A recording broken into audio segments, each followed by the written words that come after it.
Hey, you murderphoniacs. Wow, it's been a while since I've got to do that. As you can see, that's an empty chair over there. I don't know if I'll be able to pull this off alone. You know, this is your host, Tony Ciaglia, the serial killer whisperer. You know, the Coxman and I hope you all had a very Merry Christmas and a safe, Happy New Year's. Whew, it's pretty hard to believe. We're already into 2024. It is great to be back, and I'm sorry we're a week late. Like my friend John said, you know, he wants MurderPhone to watch so bad. He compared us to a Guns N' Roses concert, waiting for Axl Rose to get his ass out on stage. Very good analogy, John. Very true. And I've waited for that asshole 6 different times because I've seen that band 6 different times. Well, unfortunately, the Coxman, he got pretty sick. So that's why we didn't record last week. I'm sick right now. You can hear it in my voice. But I'm fucking here. Why isn't the Coxman here? Forget about that. I'm here. That's right. I'm here. When we were on break, we got some special gifts from Rhonda, who is a longtime friend, fan of the show, and a diamond murderphoniac. Yes, a diamond murderphoniac. Thank you so much, Rhonda. We love you. You're great. Her gifts were so incredibly thoughtful, I have to share them with you. Before I share these gifts, where is the fucking Coxman? Oh. It's a bird. Here. Is it a bird? Is it a plane? No! It's the fucking Coxman! Woo! Yep. Oh, yeah. Lord have mercy. Outdid herself, didn't she? Look at that. Rhonda. Is that not awesome? That is awesome. Jeez. Plenty to say when I wasn't in here, but how about now?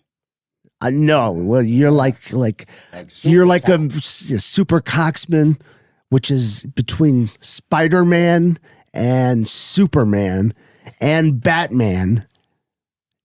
Then it's the Coxman. And I'm wearing it. You're a mixture of all of them. I'm wearing it.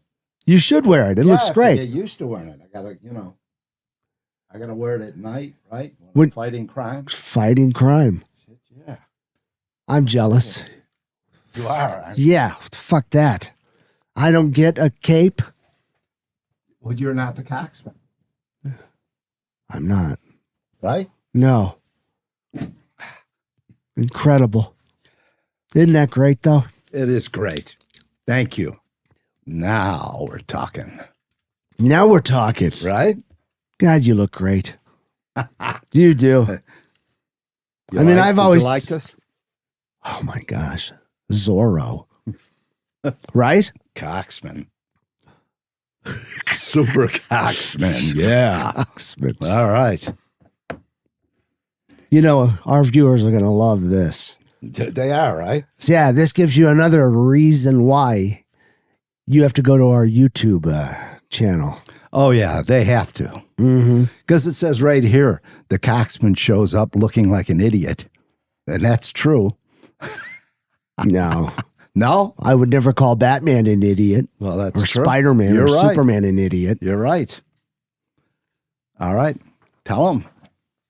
Hey, you got that card. Do you wanna read that card? Sure. It's incredible, and it'll explain exactly what these things are. Right, Tom? Yes. It is from Rhonda. Still a little pissed off that, and it's not Rhonda's fault because I don't have a title like the Coxman. You gave me the name Coxman. Yeah. So, you can't be upset. I'm not. You can borrow it. Yeah? Maybe. Yeah, but I don't have superpowers when I wear it. It's You do only when you put them on. Oh, my gosh. Yeah, trust me. I got to ask Rhonda's permission, though. Okay. Cool? Cool. Here we go. Dear Anthony. No. Dear Tony. Here it is, the moment you've been waiting for. The super cape for the super Coxman. I love you guys and wish I could be there when you open this. I hope that Al can wear it on one of the podcasts. Well, here it is, Rhonda. Here it is. Here it is. Right? Yes. I hope that Al can wear it on one of the podcasts so everyone can see how incredibly sexy he is with it on. You see? There you go. You're always like saying you're not sexy. Every time I say you're sexy, you say, sorry. It's right here. Yeah. Someone else thinks you're sexy. That's Rhonda's being very polite, especially being sick. I got sick again. Tony's been sick. He's here. And I woke up today feeling whatever the hell's going around. But, I look like 10 pounds of shit in a 5-pound bag. But thank you, Ron. I really appreciate that. And for you, my dear friend, Tony, this picture, because you are so very special as you continue to walk in the calm after the storm every single day. And you are a true testimony of faith to never give up. Thank you, Rhonda. And last but not least, a special candle that I made in remembrance of all of the victims and victims' families who suffered tragic and unspeakable deaths at the hands of all of these worthless and despicable serial killers. That's awesome. Isn't it? And we waited, Rhonda, because it really touched us. This, of course, the cape, but we wanted to show everybody before Tony lit the candle. But this will be in his room, and it'll be lit. Yeah. And that you already had next to your bed on the dresser. Mm-hmm. Right? Yeah. So, thank you. Thank you so much. Go ahead. I'm sorry. I pray that their souls have found peace and that the families have found some sort of peace and closure. When you light this candle, I pray that each and every one of them will know that they will never be forgotten. That's great. Yes. Keep up the good work, Tony and Al, and I send my love to you and your family. With much love, Rhonda. I can do all things through Christ who strengthens me. Isn't that the truth? Isn't that the truth? You're damn right. I'm a perfect living proof. Living proof. So, thank you, Rhonda. Thank you so much, Rhonda. Was really thoughtful and really planned out. So if you don't want to buy us coffee, Send gifts. Send gifts. You've known Rhonda a long time, right? All the way back to the book. The book. Yeah. She read the book. Yes. Mm-hmm. So, thank you.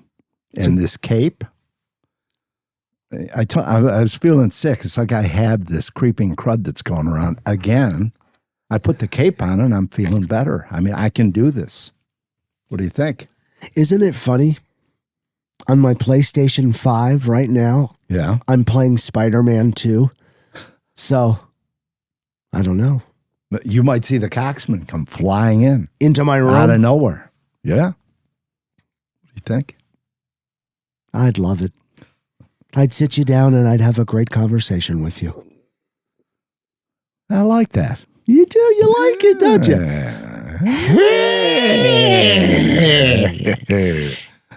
I love John, too.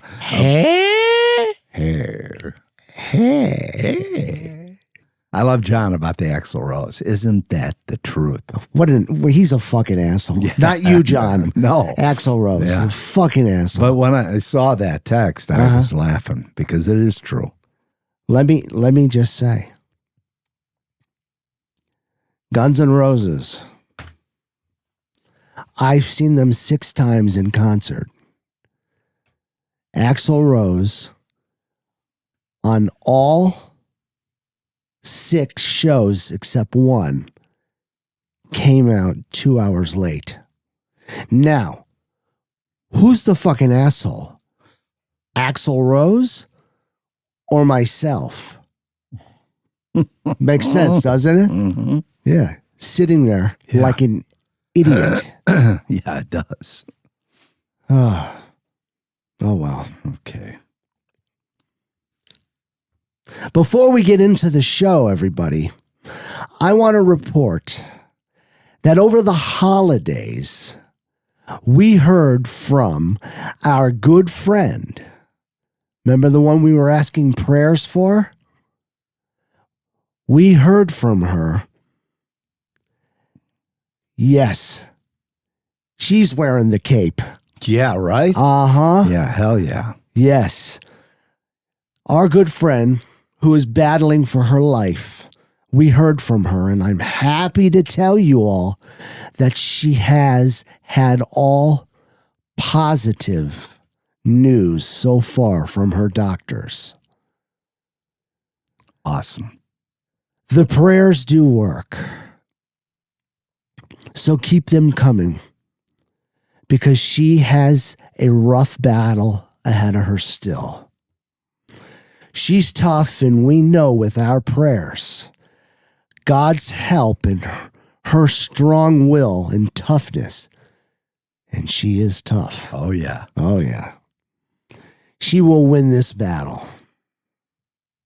Absolutely. Absolutely. Keep those prayers coming.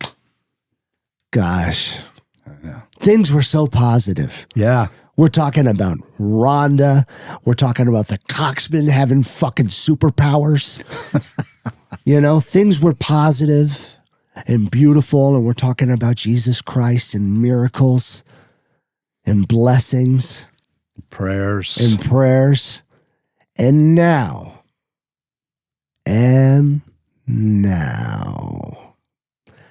back to the story of the Cannibal creator and what we call visiting a monster.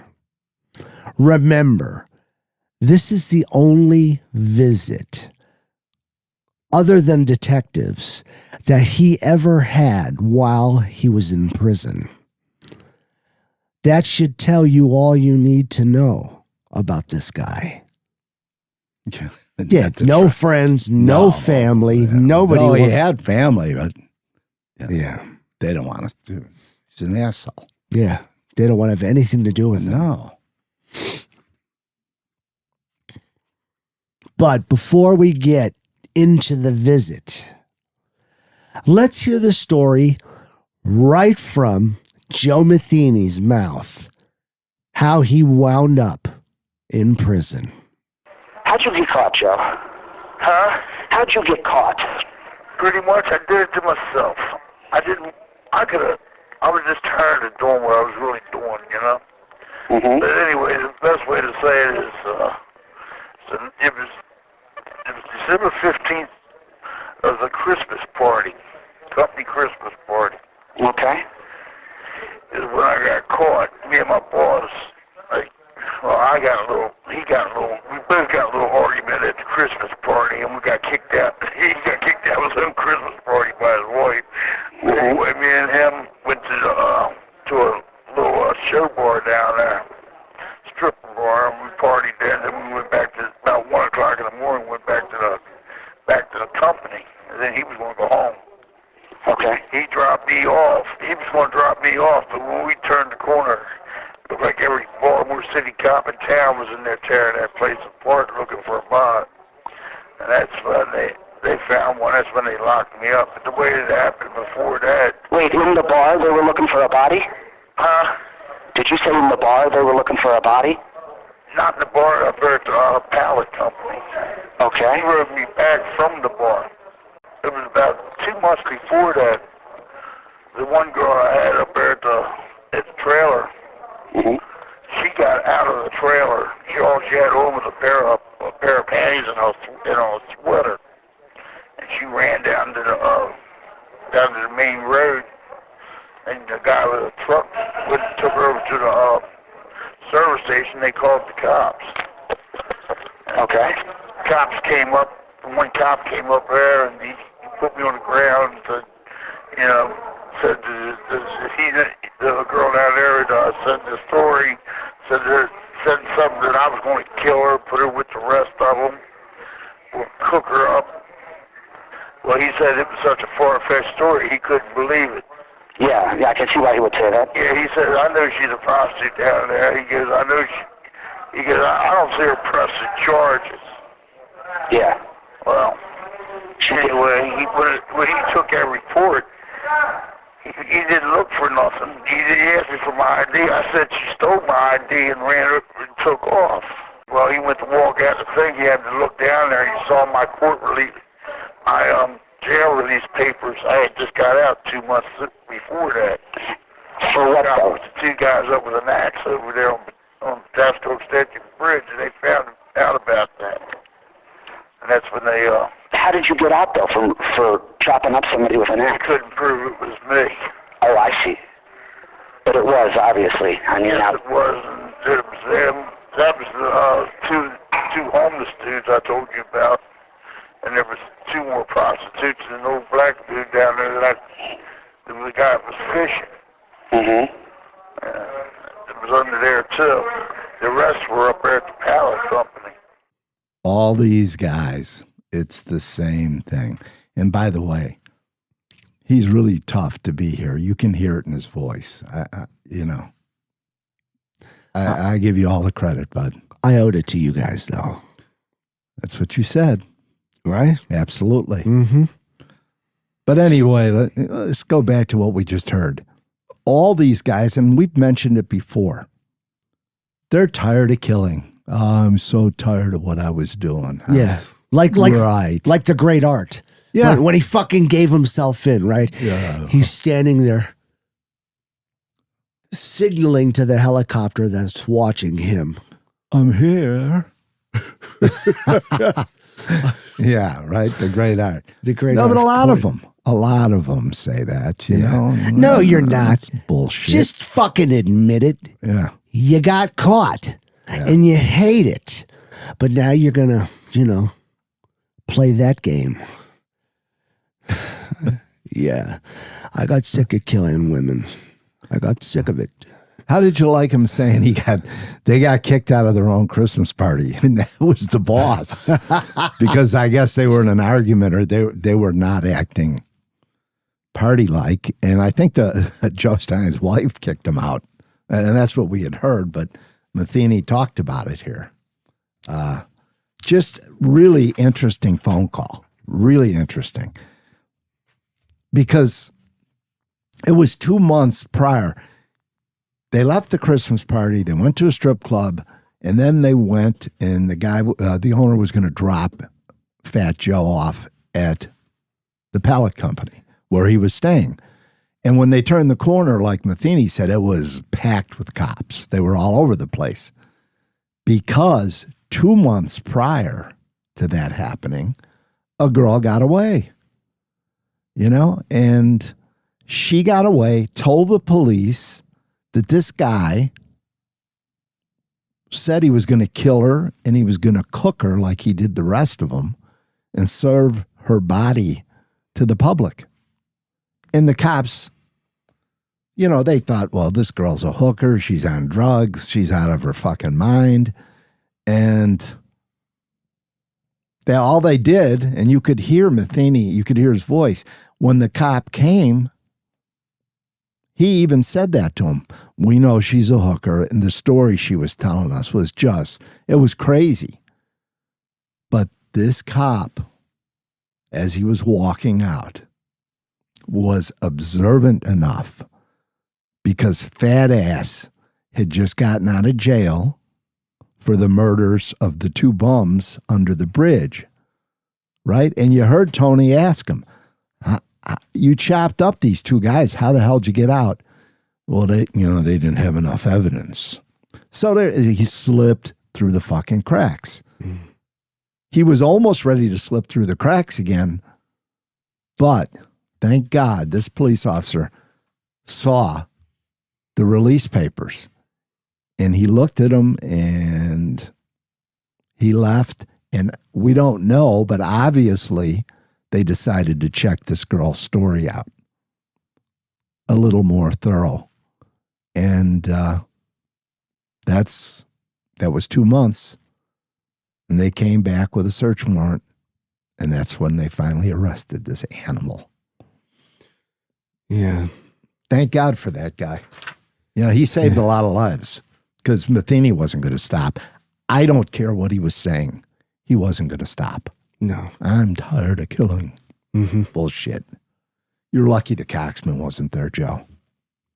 Because I'd have flown in and nailed his ass. Right? I love it. That was kind of a rant.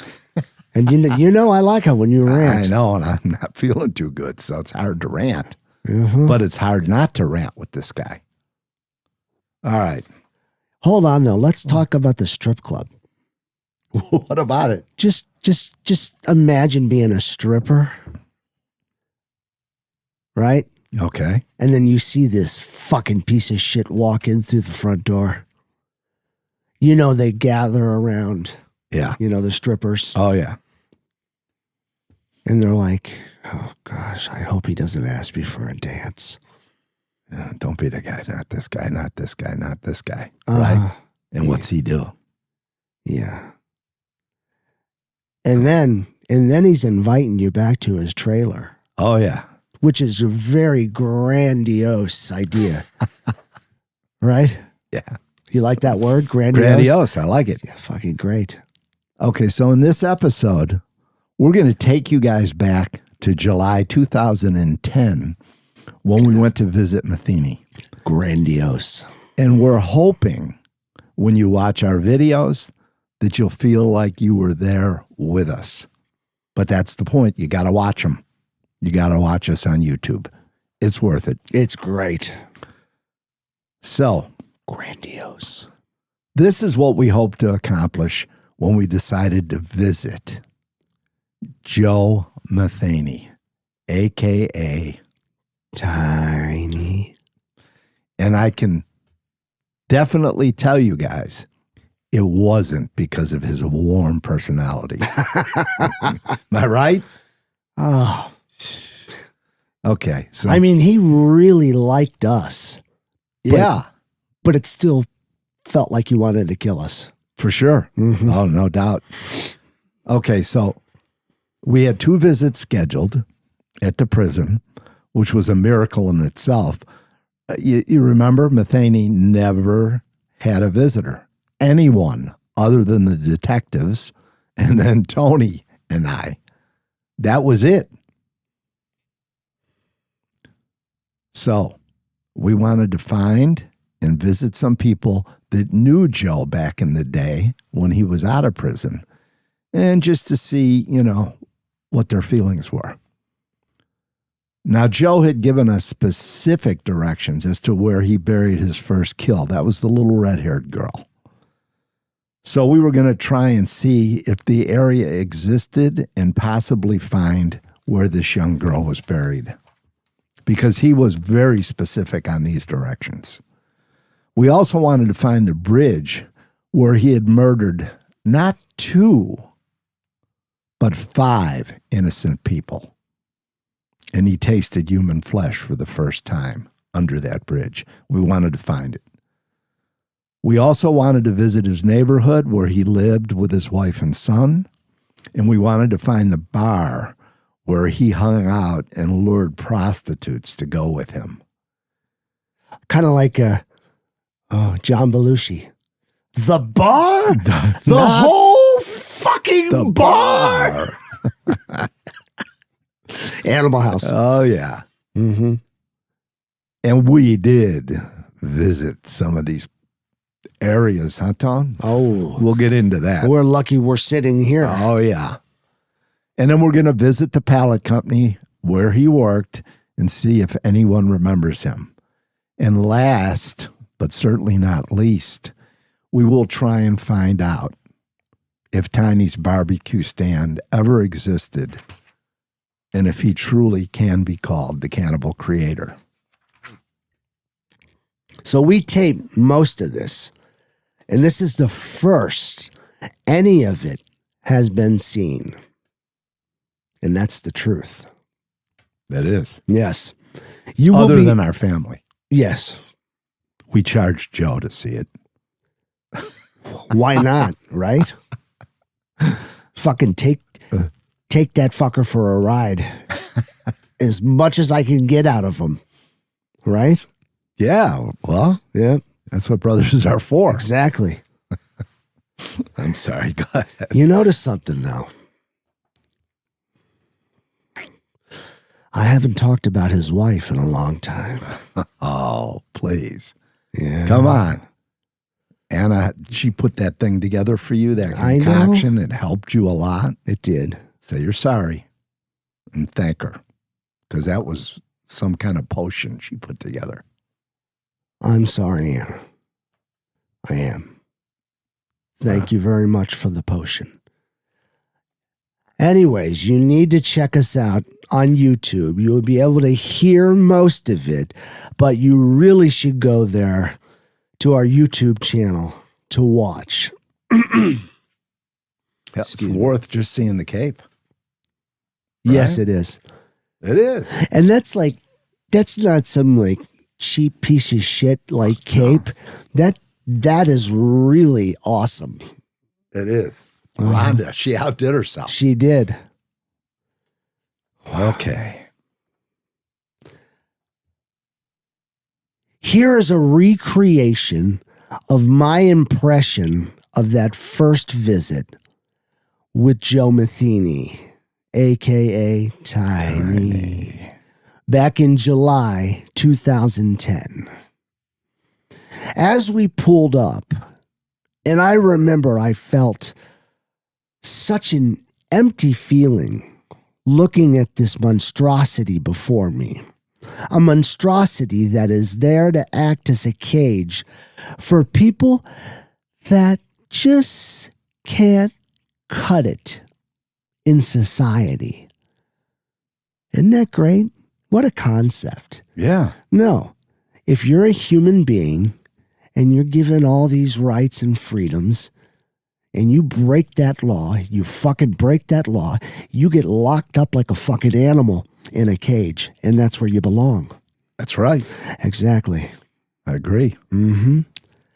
The prison looked all right from an outside view, but it is a monster itself in the way that it can shield such depression, rage, anger, violence, and corruption.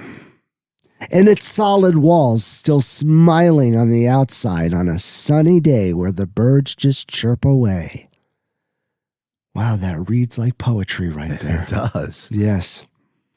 I remember the walk from the parking lot to the prison. The heat and humidity were unbearable, and that's the fucking truth. Oh, yeah. It's not like I remember. over exaggerating, wasn't it? Yeah. I mean, Maryland, just brutal. yeah, brutal. And he weighs a little bit more than me, just a little bit. I didn't think he was going to fucking make it. Serious, right? I mean, and we were sweating. You remember that? Just from the car. Oh, yeah. It was terrible. Yeah. Of course, we had to park at like the back of the fucking parking lot. Yeah. Unbelievable.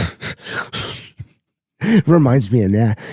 It reminds me of the movie Vacation, when Griswold parks at the back of the parking lot. Dad, why we parked at the back of the parking lot? Well, Russ, so we can be the first ones out. Okay. All right. I remember the walk from the parking lot. It was horrible. The humidity, it was unbearable, and it seemed like we would never get there. It was like being in hell. And hell was right in front of us. Oh, yeah. Mm-hmm. Maybe, just maybe, God was trying to warn us.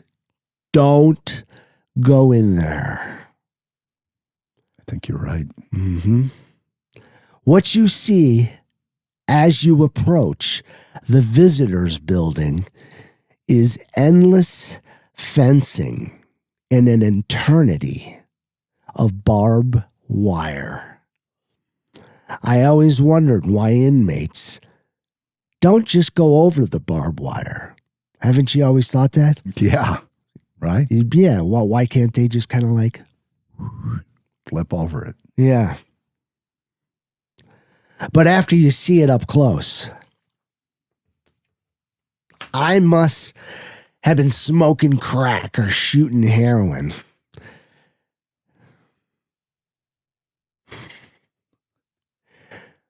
To even have thought that nonsense. That shit's some sharp stuff. Oh, yeah. Uh-huh. Yeah, there's no making it. Yeah. Could you see that fat fuck trying to climb over that barbed wire? I would have liked to. That would have been great.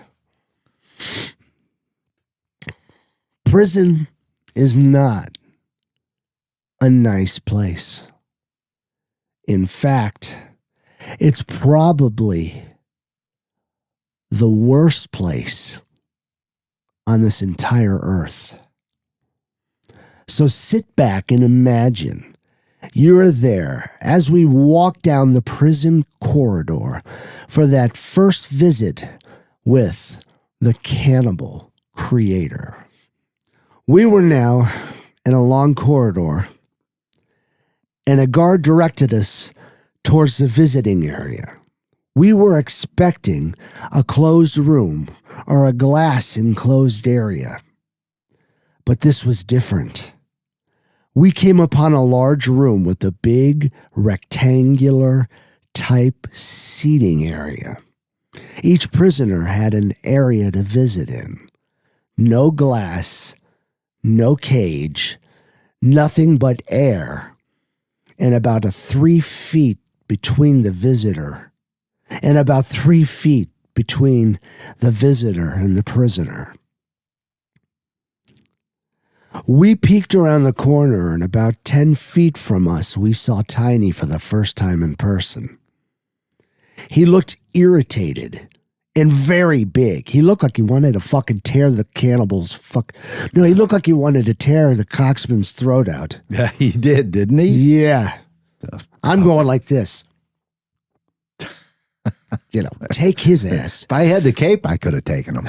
You could have. Oh my gosh.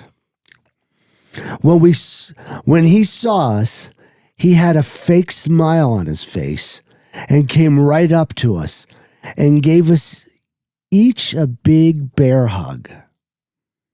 There was no one to stop him from crushing the life out of us.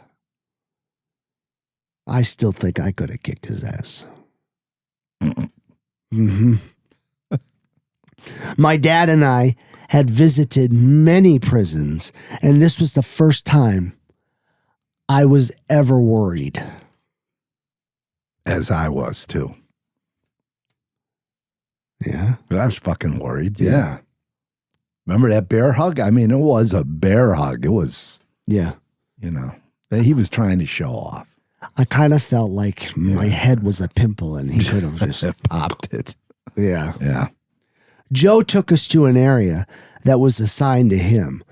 There were 2 folding chairs on one side where we sat, and a metal table with a small metal stool attached to it for the prisoner. As the visit progressed, this became a problem because the little stool was killing Metheny's fat ass. Remember, he kept saying that the stool was like going up all the way in his ass. Oh, yeah. Yeah, he kept talking about it. Exactly. We just ignore him, and, you know, fuck. My brother, though, he'd be able to handle that stool.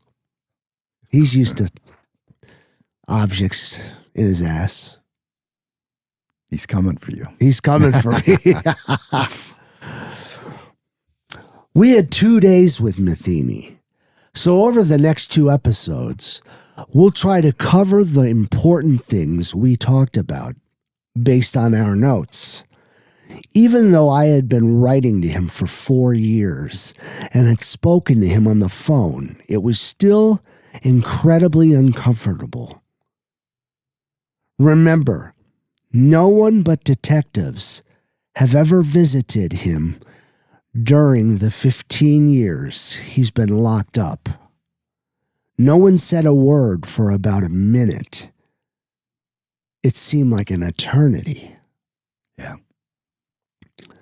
Then Metheny leaned forward and said in a serious voice, "You know, I was really the only one who helped those girls get off of drugs.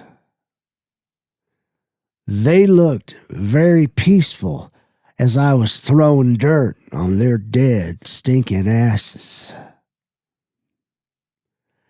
There are a lot more out there who need help. Why don't you take up where I left off?" My dad and I were looking at each other, and Joe started laughing and said, "I'm just fucking with you." But he wasn't. He really wasn't. Being face to face with this monster, you could see it in his eyes. He loved what he did, and he probably wanted to kill us at that moment. In person, he was a very scary individual. He looked like a killer. His eyes were black. They were dead. He kind of looked like a shark. And he seemed very nervous, remember? Unhinged. And Tony, we were worried. We just kept giving each other, you know, kind of side glances like, what the fuck is going to happen here? You know? There's 2 small guards in this whole big room. I mean, it was a big room. It was a big rectangle. You like it? We had 2 fucking midgets. And they were little guys. They were. We're not joking. Yeah. I mean, we're talking. They were little. Uh-huh. Neither one of them would have been able to stop this 525-pound killer if he wanted to attack us. No question about it, right? No doubt about it. Tony and I have talked over the seasons about the masks of sanity that serial killers wear. And we have visited some of the worst, many of the worst killers. And they all, up until this point, they all tried to hide who they were. They wore masks. Not fucking Metheny. Not Tiny. He wore it like a badge of honor. Yeah. He was a killer and he was proud of it. And there was absolutely no question about it. The first visit was kind of a feeling out process. He asked a lot of questions about Tony, his injury, you know, things that Tony had talked about in the letters, what his life was like on the outside. And he loved Tony's stories about Las Vegas. Loved them. So we tried to talk about his mom, remember? Yes. Yes. But he didn't say much. He said she worked all the time. She did her best, but obviously it wasn't good enough. And you could tell just by the way he talked, he didn't have the capacity to love. You could see it and you could hear it in his voice. Being face to face with him, definitely could see it. Going up to Metheny Jr.'s house, we believe he is the either brother or nephew of Joe Metheny. He's going to talk to him, maybe. He might get shot. You might get shot. We might all get shot. Who knows? He's obviously a patriot. He's got nice 4th of July stuff there. And there he is. Let's see if he'll talk to him. I'm shutting the camera off now. We showed this short video to you guys to prove that we actually talked with his cousin. We wanted to film him, but he refused. But he did invite us in to talk. This is all about the truth and trying to verify or disprove what Metheny has been writing about his mom and his upbringing. So we got invited in, talked to his cousin and his cousin's son. They were both there. Big fans Yeah. of Metheny. Oh, yeah. They were big fans. I don't think so. So from our notes, we took notes, you know, when you come out, you take notes so you don't forget because it's a long time ago. But he basically said that Joe was full of shit and always has been. His mom, the cousin told us, was a very hardworking woman. She worked 2 jobs and supported her kids on her own. You could tell he had no use for Joe and said he was always blaming everyone but himself for his problems. Now, does that sound like Joe? Yes. In his letters and his phone calls? Mm-hmm. Oh, yeah. He admitted that Tiny was... Hold on, though. Yeah. It pretty much sounds like all the assholes I've talked to over the years. That's true. Right? Yeah. They all kind of fall into the same mold. It's true. Yeah. So he admitted that Tiny was a piece of shit asshole, but he never thought that he could do the things he did. I remember we asked him, did you ever visit Tiny? Fuck no. It's exactly what he said. He yelled it out, fuck no. And his son was cracking up over all this. He obviously hated him and said he knew nothing about Joe's crimes. And we asked him, what do you think of him killing women and feeding their flesh to unsuspecting customers at his barbecue stand? And he waved it off. He said that's all bullshit that Metheny made up in his mind. No way did he believe this. Now, he didn't know it was just his opinion because he knew Joe. He called Joe a punk, called him a little punk. And I don't know, after he half crushed my ribs, I don't know if I would have called him a punk. But he said he was always a pussy. So it didn't surprise him that he picked on women. But no fucking way did he cook them and feed them to people. He just didn't buy it. He was convinced that this was just a story that Joe made up for attention. And then he politely kicked us out of his house. Yeah. He was very nice. He really was. Yeah, he was. Yeah, he was a nice guy. And I was impressed that he talked to us. But I think he talked to us because he hated Joe so much. He wanted to get on the record. Right? Yes. You're up, bud. And we put him on the record. Yes, we did. Mm-hmm. All right. Here we go. So back to the visit. I saw the teardrops he had tattooed on his face. And I asked him if they represented his victims. And he says, no, they for the ones I was never caught for. He said it like a badge of honor, like, you know, he was like proud.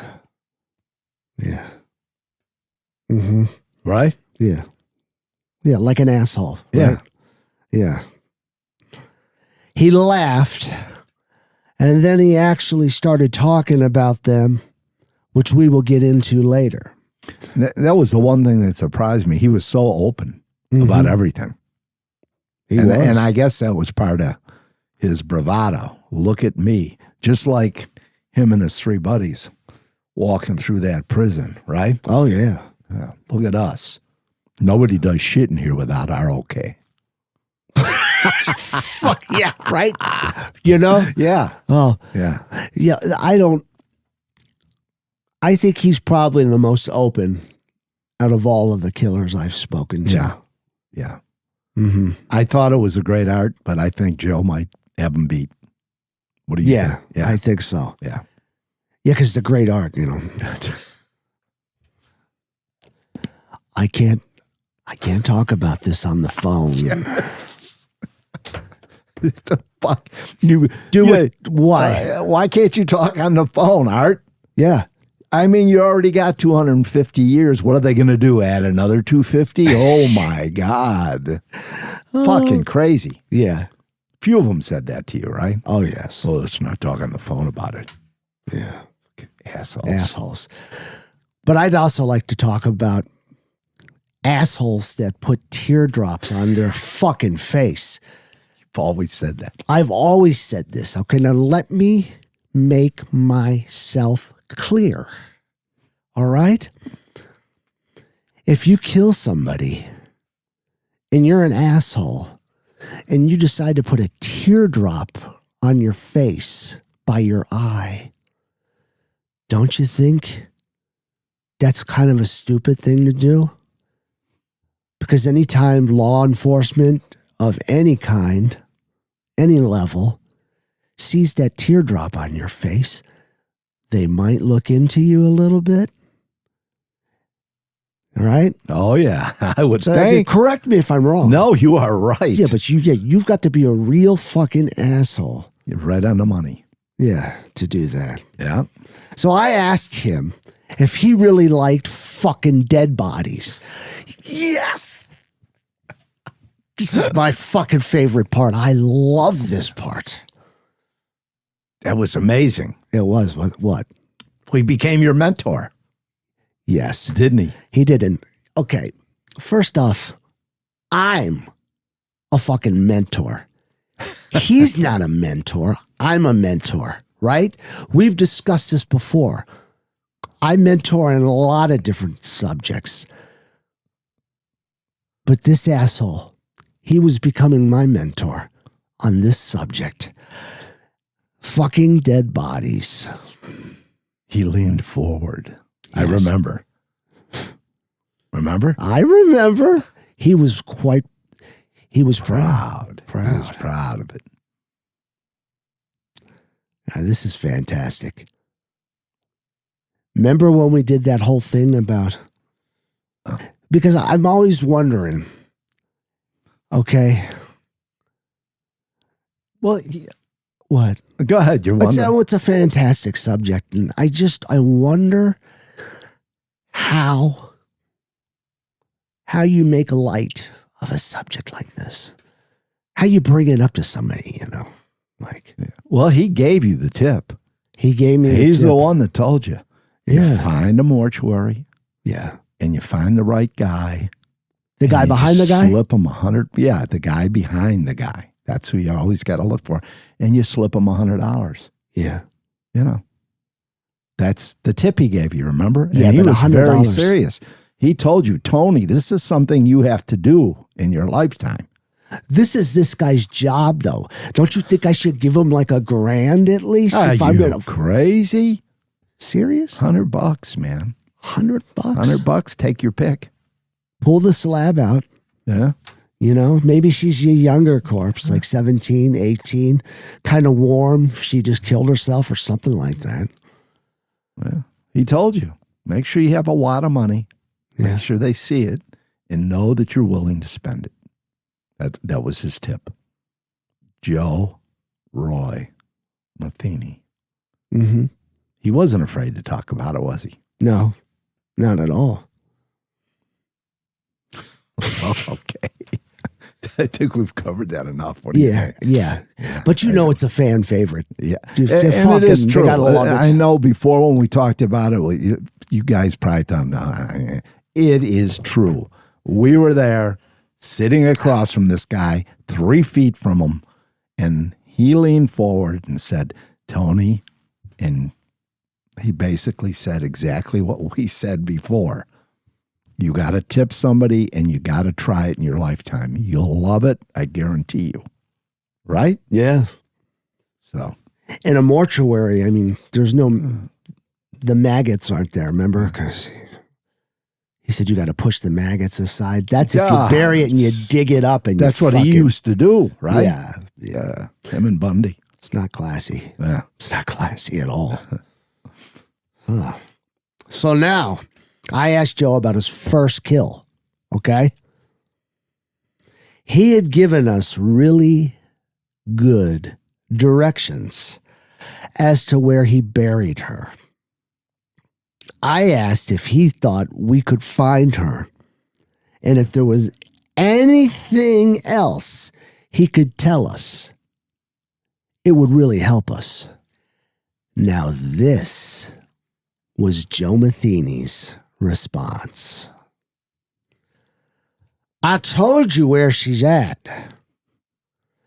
Look at all the clues and you'll know I was telling the truth.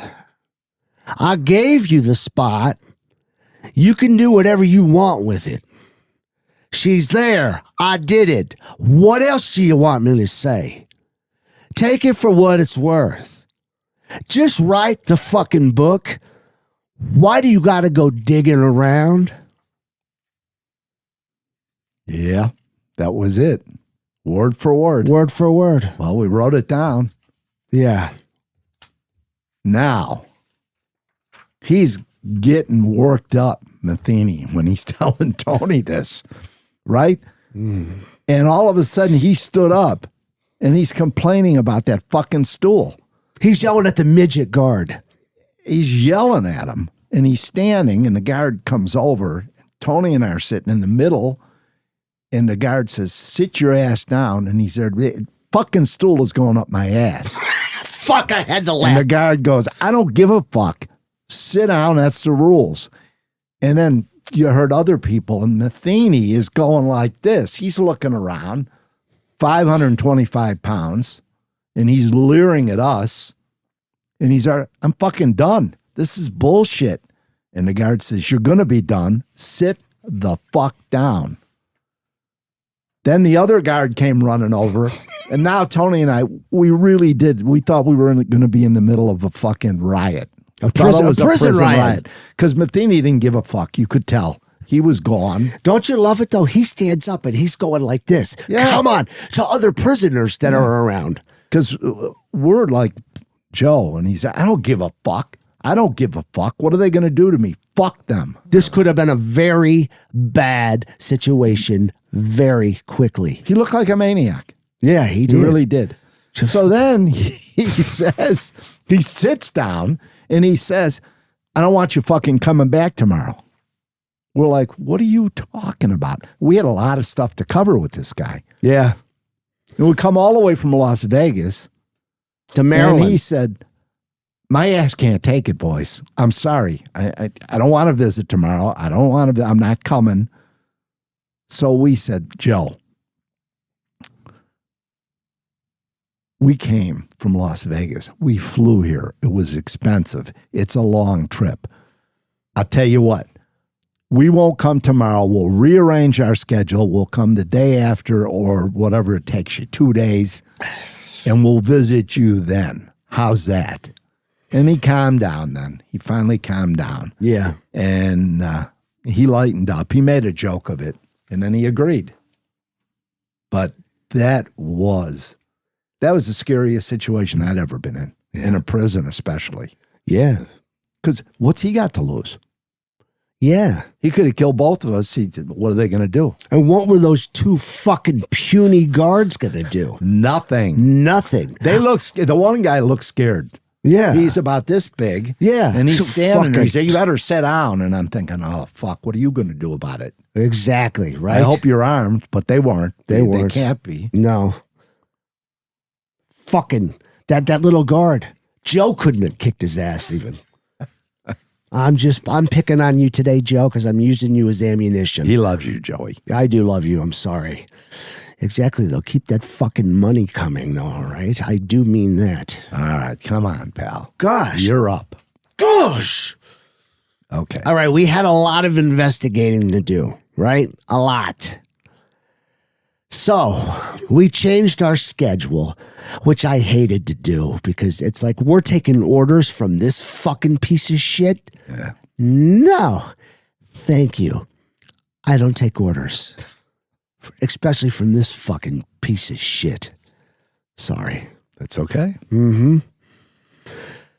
So we did change our schedule and we got busy. We're going to actually take you with us through videos. So those watching on YouTube will see these videos for the first time. And the rest of you will miss out seeing the serial killer whisperer back in 2010. I was a fat fuck back then. I seriously was. You had a little weight on you, but I that was did. a medicine. That's not fair. That's that fucking medicine that you take for your brain injury. So You're not just. no, I'm you're- not just saying that. I got a cape on. Yeah, you do. I can't kick you in the face because you'll do some Yeah, whip ass It'll move. get crazy in here. Yeah. Seriously, this is some amazing shit that we're going to show. And just listening won't cut it. It won't cut it all. You have to watch it. Hit it. Hello, I'm in Baltimore County. This letter right here was written on Tuesday, March 2nd, 2010 at 10 p.m. This letter right here discloses the exact location where this little girl, the red-haired girl, Joe Metheny's first murder when he was 15 years old, is buried. The only people who come here to visit me is the homicide detectives. About every 6 months trying to pump me for information about my past. I am going to give you the locations of some of my dead bitches. I will not tell you the actual spot where to dig, but I will put you within at least 50 feet of them.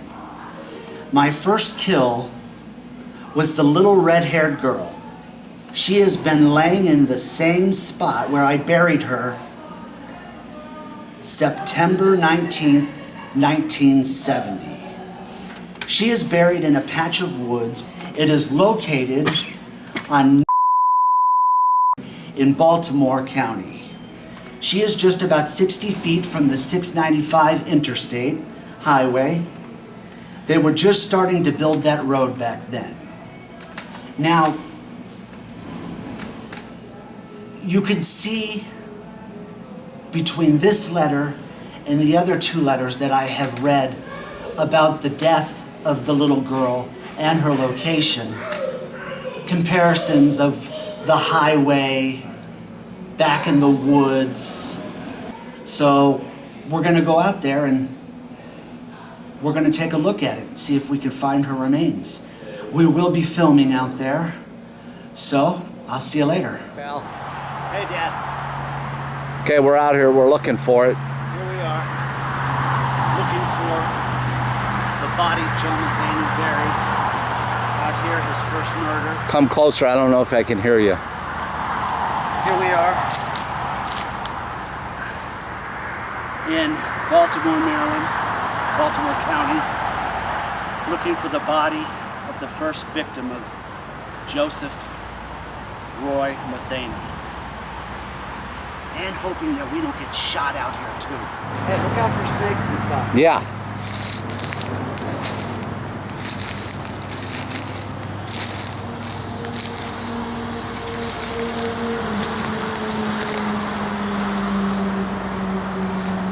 pretty spooky.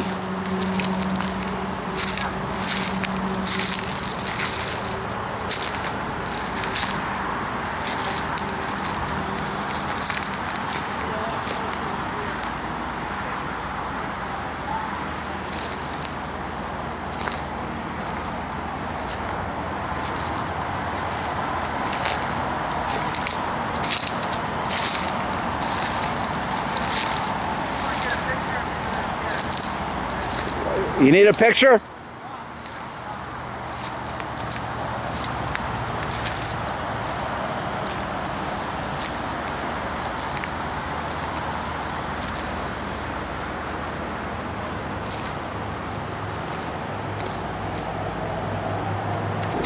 It could be right here, and we just don't know it. Because this is definitely where he said it was. We're in the area, just looking for a rock.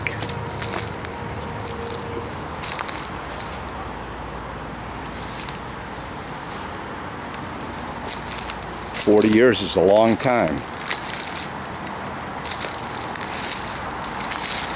A long time. It's pretty dense.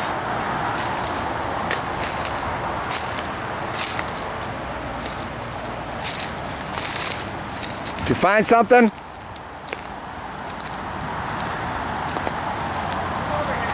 Okay.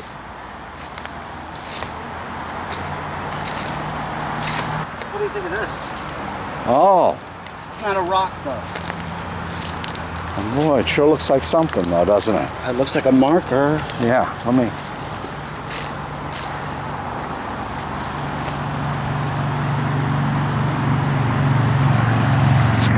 Sure looks like a marker, doesn't it? Yeah. Here.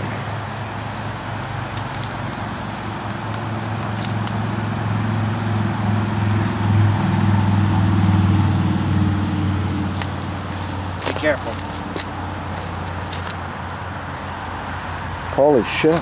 There's a rock there, too. It's about the size of a kid's body, too. Oh. Look at that. Look at that. My wife told me to bring a shovel, and I didn't. It's interesting because the ground is indebted here. You know? Yeah. Yes, like there could have been.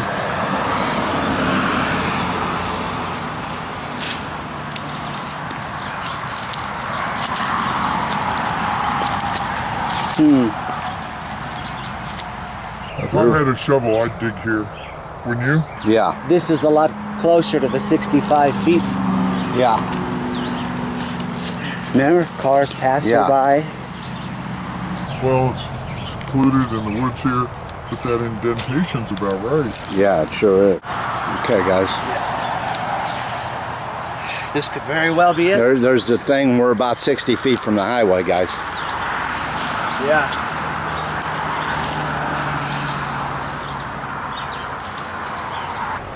What do you think chances are he's telling the truth? I think they're pretty good. From the looks of all of this. All right. Well, Looking at him yesterday, the way he said it, you know what he said? "I gave you the spot. You can do whatever you want with it. It's there. I did it. What do you want me to say? What do you want me to say?" He said, "Take it for what it's worth." I don't have the camera. He goes, "Just write the book. Why you got to go digging around?" The only reason I'd been to graves before that were people hidden people, and the only reason I'm impressed with that one is it's sunk down. Yeah. So how do you like that shit? But we're just getting started. My hair, huh? It's pretty fucking cool. Thank you. Thank you for the compliments. My hair. It looked like Elvis. I look like a fat Elvis. No, you did not. In fucking shorts, and I'm wearing sandals, flip-flops. Why am I wearing flip-flops? I don't know why We're you in are. a forest. Yeah, I have no idea. No. I still look good, though. All right.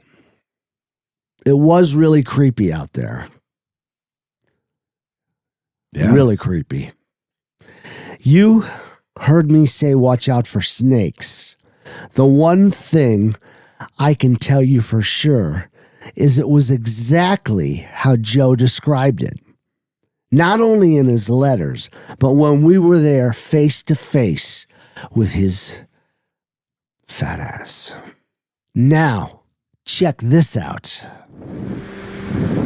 Pimlico, home of the Preakness. Watched it many times on TV, but never before have we been here at the track. Also, this is a very important place for the serial killer whisperer. This beautiful, beautiful neighborhood is also the hunting ground for serial killer Joe Metheny. Earlier, we were standing at his first victim's gravesite. Didn't dig because we didn't have a shovel, but we'll get into that later. We left the gravesite, or what we thought or think is the gravesite. It certainly looked like everything Joe has described in the past. Now we're looking for a McDonald's where Joe Metheny got his last victim. Thank you. Nice talk. This is important because I had to physically restrain the coxman from going into the track to bed a little bit. He's really good though. At the track. I used to be. I don't know. I don't even know if I could read a form anymore. But I mean, he understands all that stuff. It was fun. What's it called? Handicapping horses. Mm-hmm. I will give the coxman. He doesn't even need the fucking cape to do a good job at that. Okay, guys. I had to physically restrain him from going in there. We didn't dig because we didn't have a fucking shovel. You can hear the asshole we were with say, "My wife told me to bring a shovel." Can't you just hear their conversation? Hey, honey, it's kind of exciting that we're going out to see if we can find a grave today where Joe Metheny said he buried his first kill. Honey says, "Don't you want to bring a shovel, honey?" "No, that's all right. We probably won't need it." Asshole. Bag of dicks. Very funny about the track, Tony. Very funny. His ass would have been right in there next. What's your picks, Dad? What are your picks? Come on. I want to bet. I want to bet an exacta. Come on, Dad. Oh, yeah. Right? Oh, yeah. Then you I got wish Mom. we did get a chance to go in there. I'd never been that. No? No. It's good. It's a good track. Anyway, we took it upon ourselves to get a shovel, and the next day we went to where we thought the grave was, and here is how it looked. And we're out to do our dig for that little red-haired girl, Joe Metheny's first victim. Exit right. He murdered her when he was 15 years old. She was 12 years old. We have a good feeling that we stumbled upon the grave yesterday, but, you know, it really is a shot in the dark because there is a lot of land back there. But this area just looks and feels like a possible gold Exit mine. right. We'll see you there. That's exactly the way he described it in his letters, right? Yes. It all comes together. He always said he put lime with plastic bag, right? Yeah. Seriously? Yeah. He always said that he took plastic bag, put it, lined the hole with it. So you can see we're still digging. And I think what's important is we continue to find this white plastic material. And it's important because Joe Metheny told us when we were visiting him in prison that he always lined the graves that he dug with white plastic and then poured lime in over the bodies. He said that he had done this with the little red-haired girl that was his first kill. So I think it's important. We're also finding a lot of things that are weird looking. They don't look like rocks. We're really not sure what they are because we really don't know what bones would look like after 40 years. I mean, that's a long time.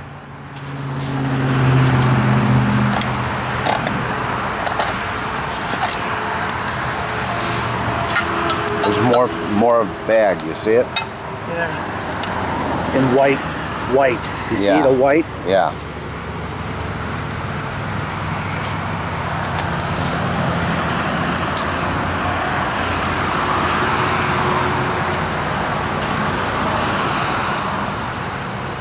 It's odd why this bag is here and why it's, I mean, after all this time, you would expect it to break up.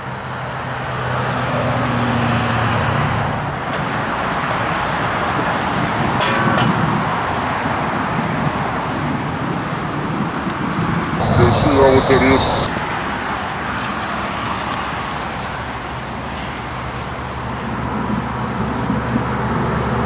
It doesn't look like a rock, does it?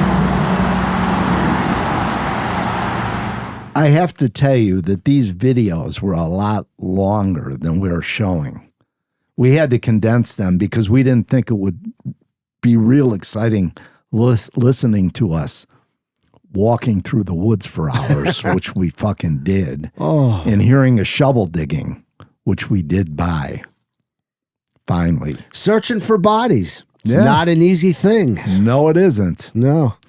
None of us knew what bones should look like after 40 years, but there sure were a lot of odd-looking things that were obviously not rocks. Yeah. Ooh. Big Chuck. Big Chuck. What a great movie that was. Yes. All right. Here is a video from way back in 2010, summing up what our first day was like. Hello. Today is Monday, July 11th, 2010.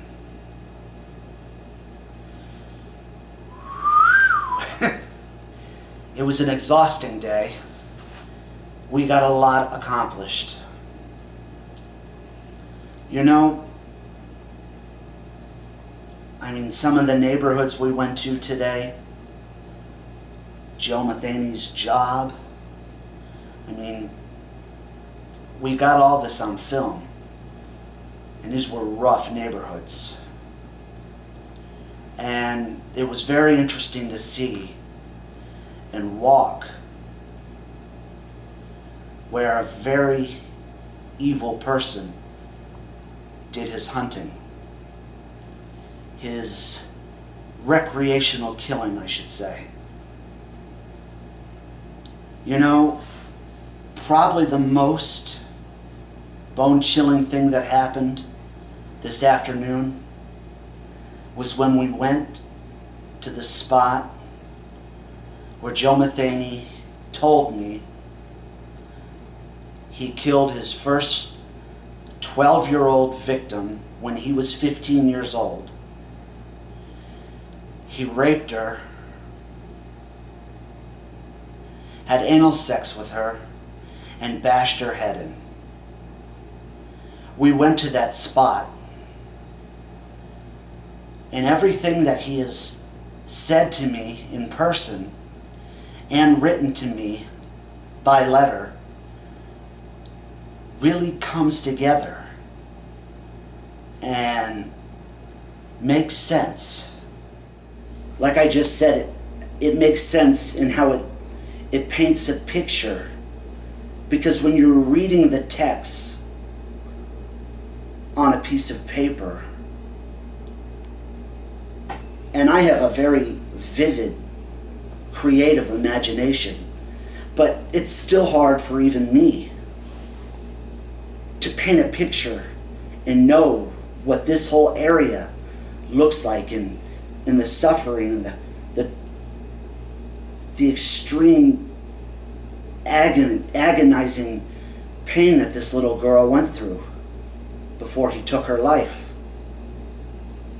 But talking to Joe and then going to the spot, it all comes together and paints a very clear picture.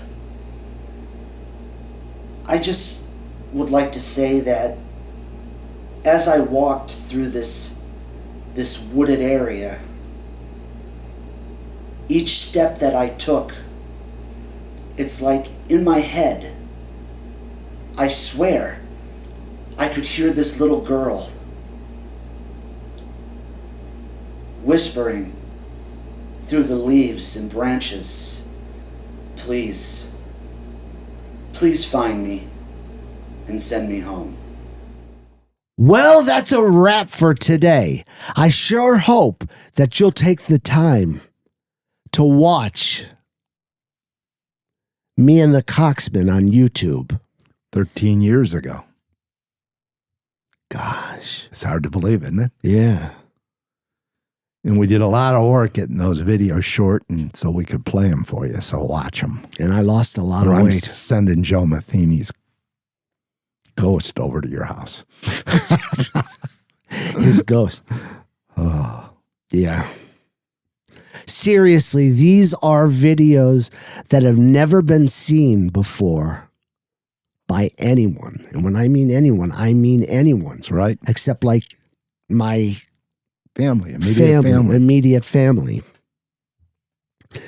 Don't miss next week when we will prove if Tiny's barbecue stand ever existed, or if it's just some bullshit that Metheny made up to enhance his reputation as one of the biggest scumbags that has ever lived. You could see him talking about that in prison, can't you? Oh, yeah. About serving women. Oh, yeah. You ain't going to believe what I did. Exactly. Or when I was a long haul trucker, what I did.